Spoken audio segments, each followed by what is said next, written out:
teman-teman, perkenalkan saya Juli Kristabel Sinaga. Saya dari Pendidikan Ekonomi B 2021. Nah, saya akan mengajak teman-teman untuk membahas terkait analisis data. Nah, data apa yang akan kita analisis? Nah, kita akan menganalisis data terkait pendapatan per kapita, IPM dan IPG di beberapa provinsi di Indonesia. Nah, penasaran? Lihat tabel di bawah ini. Setelah kita memperhatikan tabel data tersebut yang ada di bawah sini, nah, informasi pertama yang dapat kita ketahui yaitu kita dapat melihat bagaimana sebenarnya hubungan antara pendapatan per kapita dengan IPM dan IPG. Nah, berdasarkan data tersebut, kita dapat melihat Provinsi DKI Jakarta memiliki tingkat pendapatan yang paling tinggi, diikuti dengan IPM dan IPG-nya. Begitu juga sebaliknya, kita dapat melihat ada Provinsi Papua yang memiliki pendapatan rendah, diikuti dengan nilai IPM dan IPG-nya. Nah, artinya semakin tinggi tingkat pendapatan daerah, maka biasanya kualitas hidup penduduk atau masyarakat di daerah tersebut cenderung juga lebih baik dan lebih sejahtera. Begitu juga dengan kesetaraan gender di tempat daerah tersebut. Untuk informasi selanjutnya, informasi yang kedua, kita dapat membahas dan melihat bagaimana sih sebenarnya kesenjangan pendapatan antar wilayah dapat mempengaruhi kehidupan masyarakat. Nah, dari data tersebut, di daerah Papua dan NTT memiliki pendapatan yang paling rendah.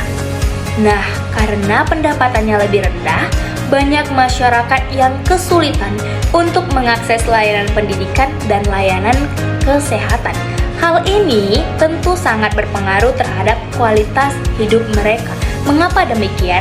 Kita berikan contoh.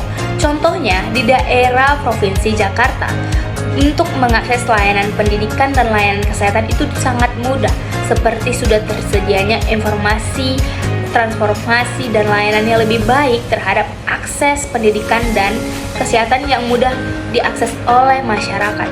Berbeda dengan provinsi di Papua dan di NTT, untuk pergi ke sekolah saja mereka harus berjalan kaki bermil-mil bahkan berkilometer untuk mengakses layanan pendidikan saja.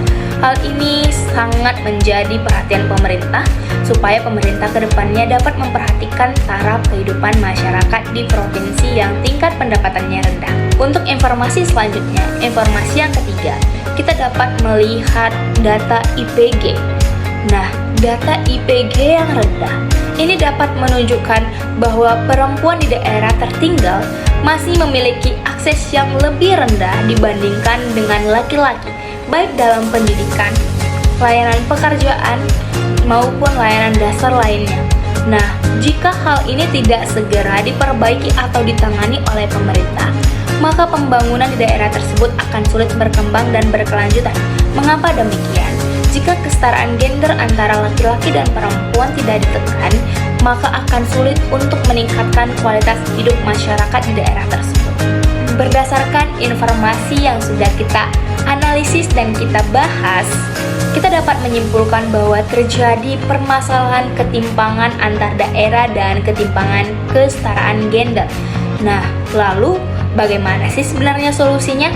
Nah, saya akan memberikan beberapa solusi, yaitu pemerintah dapat memberikan beberapa kebijakan seperti memberikan bantuan pada layanan pendidikan dan layanan kesehatan, membangun infrastruktur pada daerah-daerah yang masih tertinggal, serta memperdayakan perempuan melalui pelatihan kerja seperti pembentukan UMKM dan memberikan layanan dorongan investasi bagi daerah-daerah yang masih belum berkembang.